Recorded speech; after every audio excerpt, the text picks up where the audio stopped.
Assalamualaikum warahmatullahi wabarakatuh. Salam sejahtera untuk kita semua. Shalom, Om Swastiastu, Namo Buddhaya, salam kebajikan, salam sehat, dan salam cinta dari saya untuk kita semua. Perkenalkan, nama saya Yayah Syakdia, SST MKes MPP dengan NIDN 0403038704, dosen tetap di Akademi Perekaman Desain Informasi Kesehatan Bumi Husada, Jakarta. Latar belakang pendidikan saya adalah D3 Kebidanan di Akwid Bina Husada Tangerang, D4 Bidan Pendidik di Stikes Bina Permata Medika, S2 Master Kesehatan Masyarakat di Universitas Indonesia Timur Makassar, dan S2 Kebijakan Publik di School of Government and Public Policy. Adapun saat ini saya mengampu beberapa mata kuliah, diantaranya adalah farmakologi, terminologi dan patologi 1, administrasi kesehatan masyarakat, anatomi fisiologi 1, dan anatomi fisiologi 2, yang pada kesempatan kali ini saya akan menyampaikan capaian mata kuliahnya. Adapun deskripsi mata kuliah ini melingkupi membahas anatomi dan fisiologi, baik itu patologi, baik itu fisiologi dan patologi, mencakup sistem pada kardiovaskuler, sistem darah, sistem persarafan, genital urinaria, kongenital, obstetrik, ginekologi, kemudian cedera dan keracunan, plasma, dan simptom dan toksikologi. Keseluruhan mata kuliah ini adalah disesuaikan dengan kurikulum di RMIK dengan kompetensi penyakit berdasarkan ICD-10 dan ICD-9-CM. Adapun untuk capaian pembelajaran mata kuliah ini adalah bagaimana sikap dan etika secara profesional, keterampilan umumnya, pengetahuan dan keterampilan khususnya bagi mahasiswa adalah bagaimana menghafal, menjelaskan dan mengklasifikasi sistem tubuh pada kode penyakit, dan mengaitkan anatomi fisiologi ini pada kode penyakit dengan ICD, baik secara manual maupun secara elektronik. Adapun evaluasi penilaiannya meliputi absensi 20%, tugas kemudian 30%, UTS 25%, dan UAS 25%. Melalui kegiatan video ini saya berharap bahwa mahasiswa tidak hanya memahami konsep secara teoritis, tetapi juga mampu menginternalisasi kompetensi anatomi fisiologi ini baik dalam praktek profesi, terutama dalam klasifikasi dan pengkodean diagnosa medis. Mari kita maknai mata kuliah ini sebagai bekal menuju tenaga kesehatan profesional dan tidak hanya cakap secara akademis, namun juga tetap tangguh dalam praktik pelayanan informasi kesehatan. Sore di mata kuliah kata PMT ya, anatomi dan fisiologi. Kali ini kita akan belajar tentang neoplasma, simptom, dan toksikologi. Nah, beberapa kita akan jelaskan, dan sebelum kita mulai saya ingin absen dulu. Hari ini ada yang izin? Ada ibu. Atau yang sakit? Ada izin. Oh, oke. Berarti ada yang tidak masuk ya hari ini. Ahmad Aswa izin. Ini yang izin? Iya. Oke, nggak ada kabar izin kemana? Dia ke rumah sakit ibu. Oh gitu. Baik. Terus kemudian Almer hadir ya? Bulan? Oke. Puji izin ke rumah sakit. Oke. Maida? Oke. Kemudian Muhammad Ahdan Awali ya? Oke. Kemudian Naila? Kori? Oke, hadir ya. Salma, Sesia, itu izin. Nah, Siti Haji, oke. Tepron hadir ya. Zahra, Marifa, Dewi Putri. Saya. Oke, Dewi. Thank you. Yang nanti yang tidak hadir kalian share materinya ya, biar kita berbagi. Oke. Nah, kita akan belajar tentang apa itu neoplasma, simptom, dan toksikologi. Ada yang tahu neoplasma itu apa?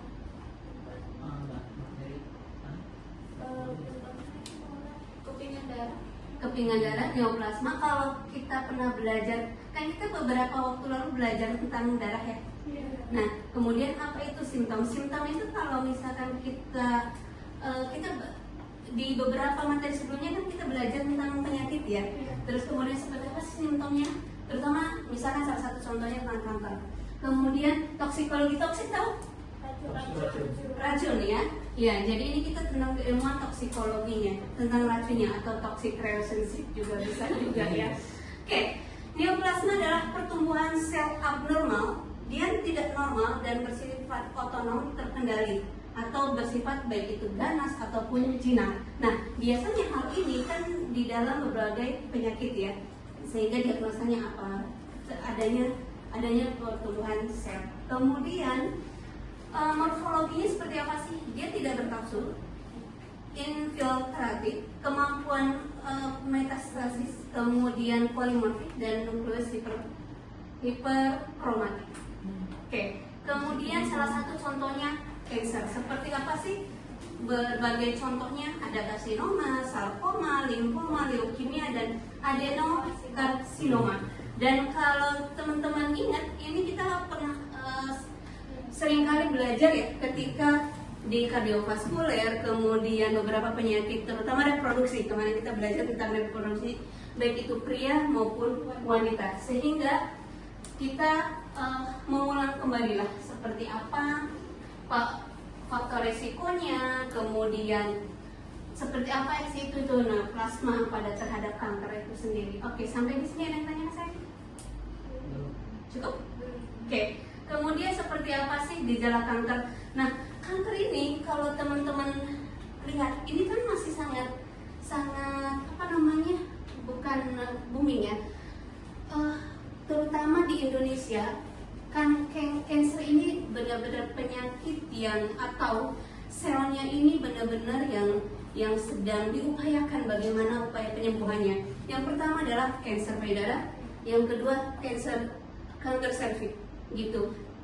Ini memang kalau dilihat kok di wanita semua, tetapi tidak menutup kemungkinan memang banyak juga dengan kanker dengan kanker itu baik itu pada pria ataupun pada wanita. Nah, salah satu contoh misalkan prostat juga gitu kan. Oke, kemudian ini adalah sel kankernya sendiri. Seperti apa sih? Kita lihat videonya ya.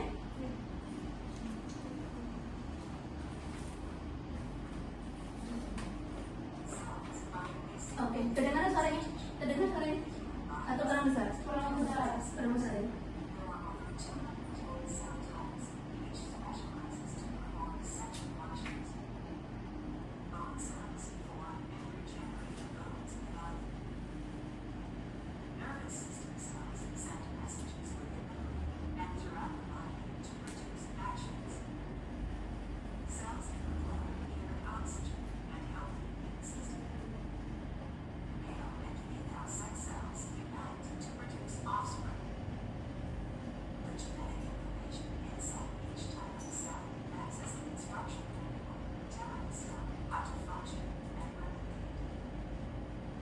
Oke, ini kalau kita lihat, mau lihat lagi sekali lagi ya videonya ya.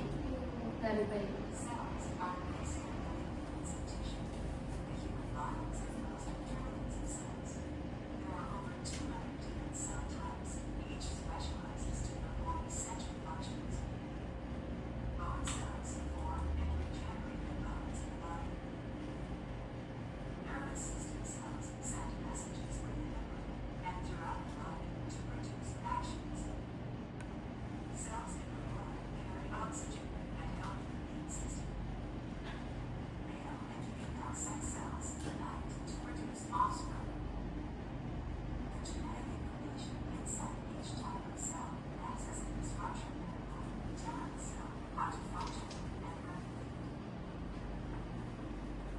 Oke, kalau kita lihat sel ini kan sangat halus ya. Bentuknya dia kayak spiral, tetapi dia berada di dalam darah dan akhirnya dan sangat menyatu dengan diri kita, sehingga diri seseorang, diri atau diri manusia, sehingga ada kerentanan terhadap penyakit sendiri, gangguannya. Dan kalau dilihat ini adalah memang pertumbuhannya sangat cepat juga, gitu kan?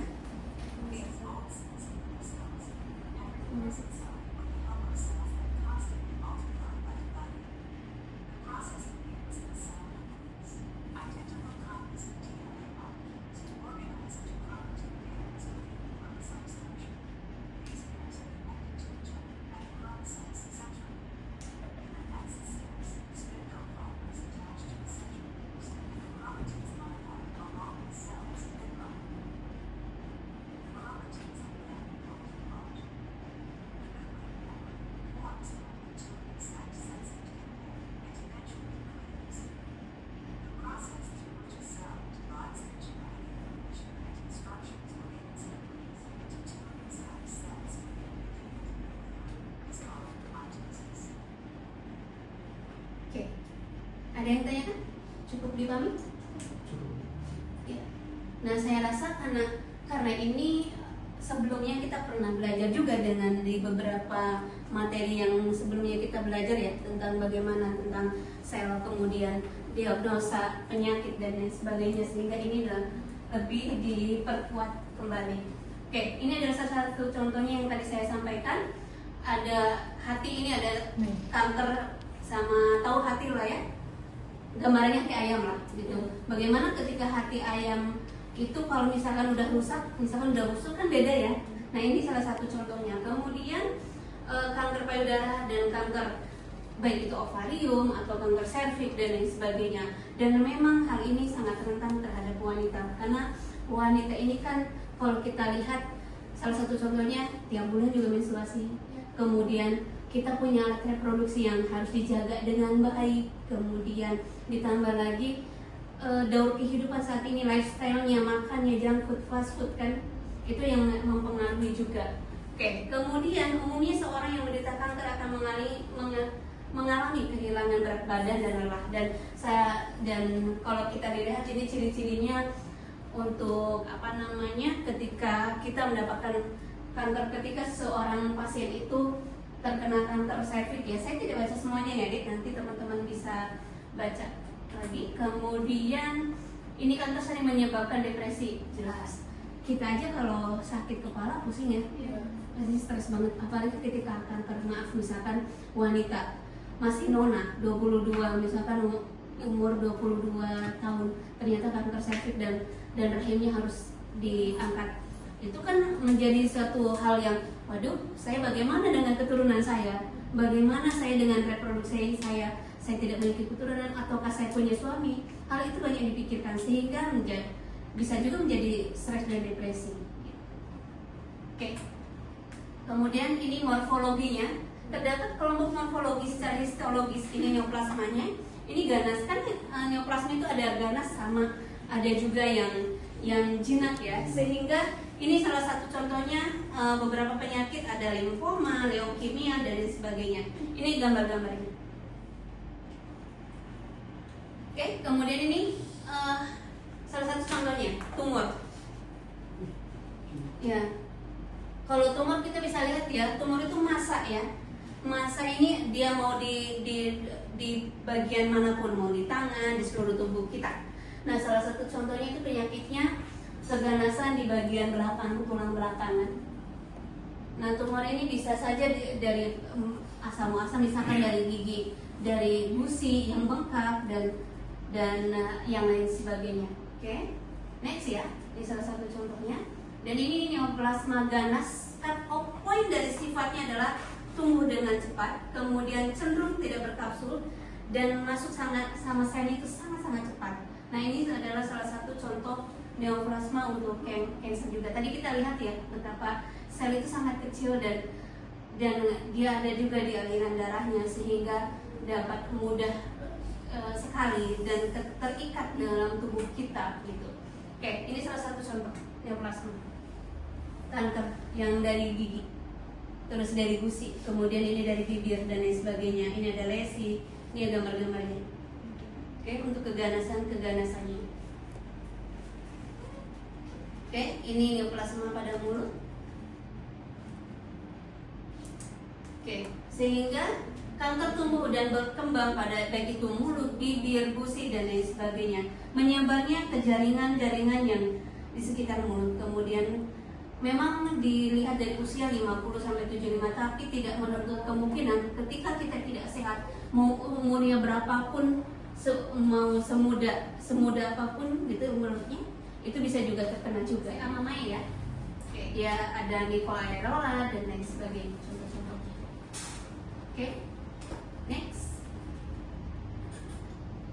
Ini pada vulva, pada genital wanita. Jadi bisa pada neoplasma ganas pada vulva, vagina, cervix, corpus uteri, kemudian uterus, ovarium dan plasenta sendiri. Makanya tadi di dalam videonya juga ada tentang plasentanya ya, bagaimana mengantarkan bisa dari penyakit disalurkan pada bayi. Salah satu contohnya tentang HIV/AIDS. HIV/AIDS kan bisa cepat menular ke bayi kan dari ibunya. Oke, ini kalau untuk pengobatan bisa masak dan sebagainya. Faktor resikonya adalah HPV, Human Papilloma Virus, kemudian menurunnya sistem, dan tindakannya adalah biopsi atau operasi seperti itu. Oke, sampai di sini ada yang tanya kan? Tanya, kalau misalkan yang berbeda di sini tuh kayak bukan robek, kenapa bukan atau dia cuma kena herpes atau kena kuman. Biasanya kan dia suka kayak borok ya, nanti gatal terus beberapa hari sembuh. Nah itu biasanya karena kemarin masih ingat kita belajar tentang virus ya, itu bisa virus atau bakteri gitu. Berbeda ya kalau yang penyakit yang ini di dalam gusi, kita lihat gambarnya ya. Nih, ini salah satu contoh di dalam gusi. Nah, kalau yang ini dia terus menerus kan, dan bahkan tidak sembuh. Mungkin kalau misalkan kita di sini kayak lesi ya, kayak borok dikit gitu ya, tapi seminggu juga udah sembuh gitu. Apalagi ketika berikan salep gitu. Oke, cukup? Kalau ini ya, takut ini penyakit atau bukan? Nah, itu karena bakteri atau virus. Oke, ada yang ditanyakan? Cukup? Oke, ini salah satu contohnya ya.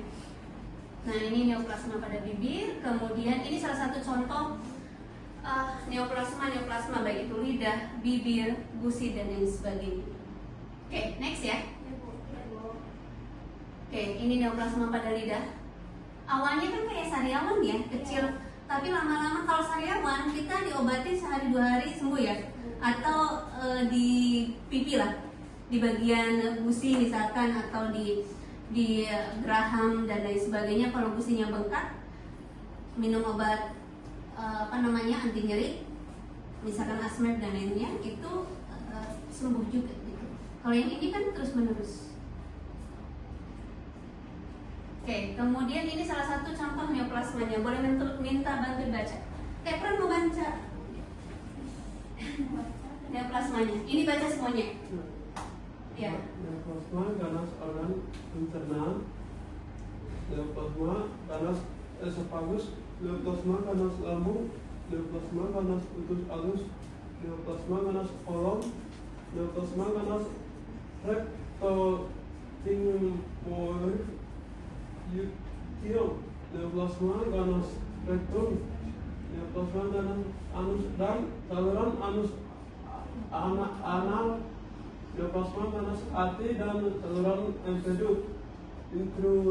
intrahepatik, neoplasma ganas kantong empedu, neoplasma ganas saluran empedu, neoplasma ganas pankreas, neoplasma ganas organ pencernaan lain dan yang tidak jelas. Oke, thank you. Nah, ini adalah salah satu contoh neoplasma ganas pada pencernaan.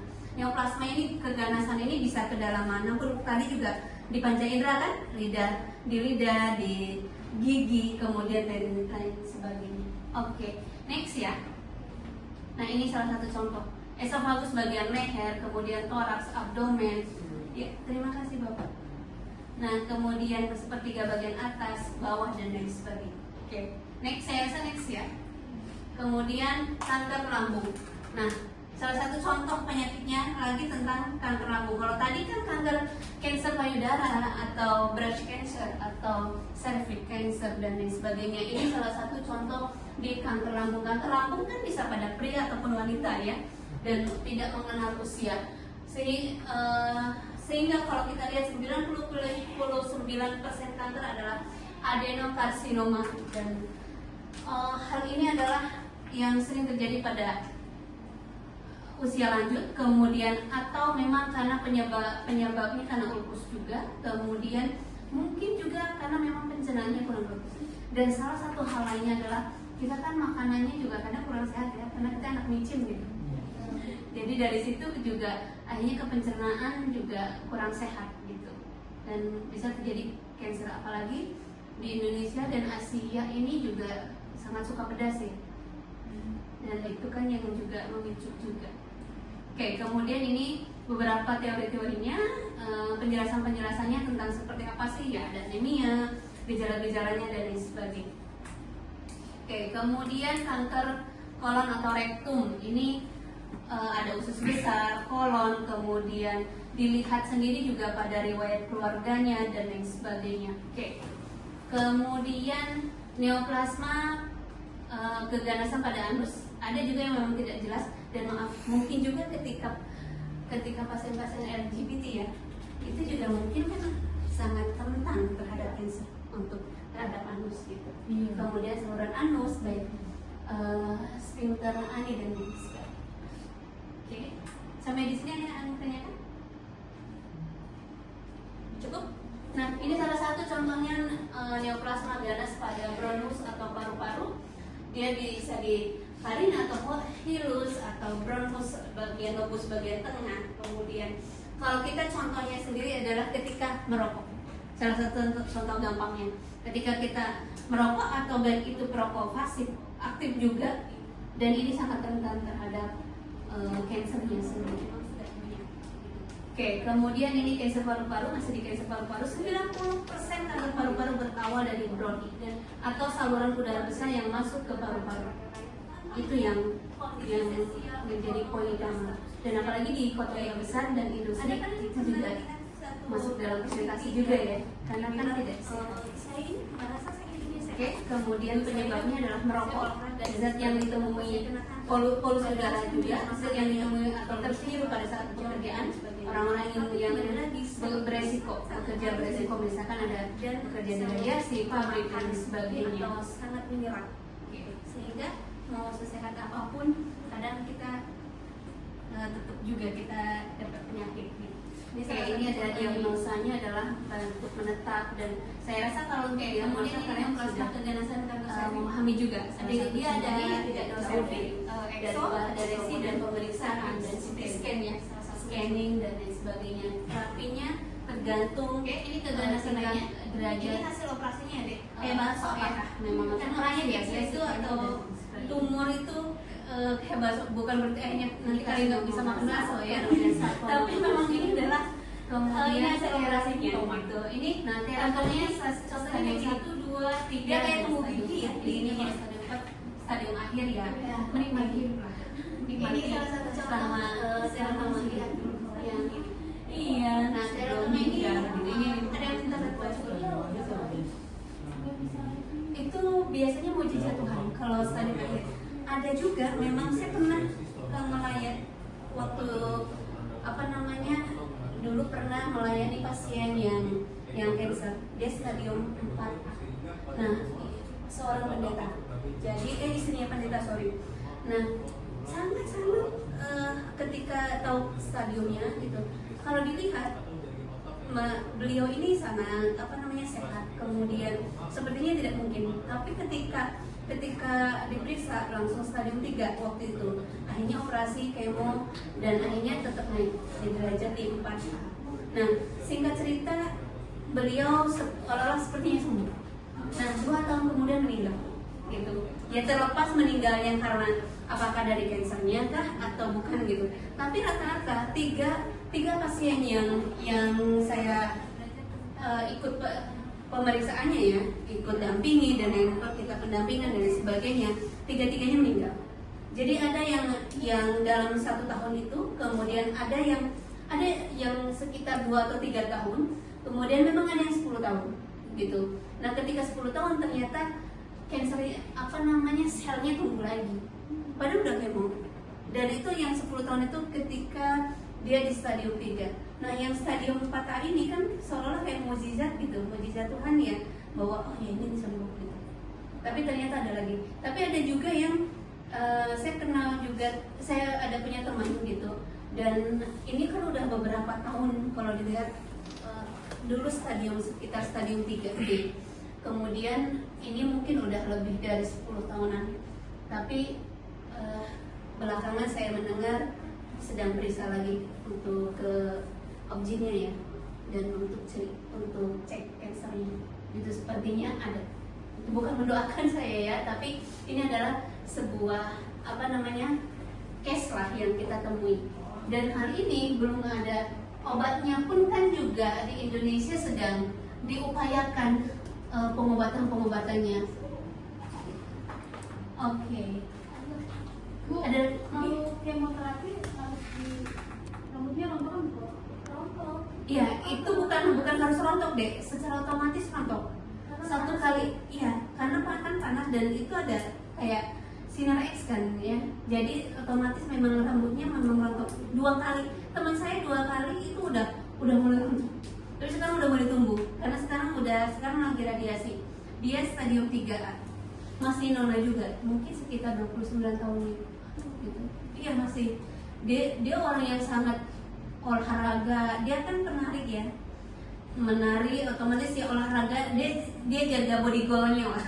Body goals ya sangat bagus kalau saya lihat. Terus kemudian sangat energi dan bekerja keras gitu. Nah saat ini dia ada di titik juga sangat lemah teman saya ini, tapi sekarang udah mulai semangat. Nah rambutnya udah mulai jadi lagi sih, tapi dia tetap gunakan wig dan ke kulitnya hitam. Dia kan orangnya putih gitu, jadi kayak agak sedikit gosong gitu lah, agak kita sawo-sawo tusuk gitu ya. Sama matang ya benar. Oke. Nah itulah resikonya ketika seseorang itu dapat cancer ya. Kayak ini limfoma tadi ya, ada limfoma malignum dan lain sebagainya.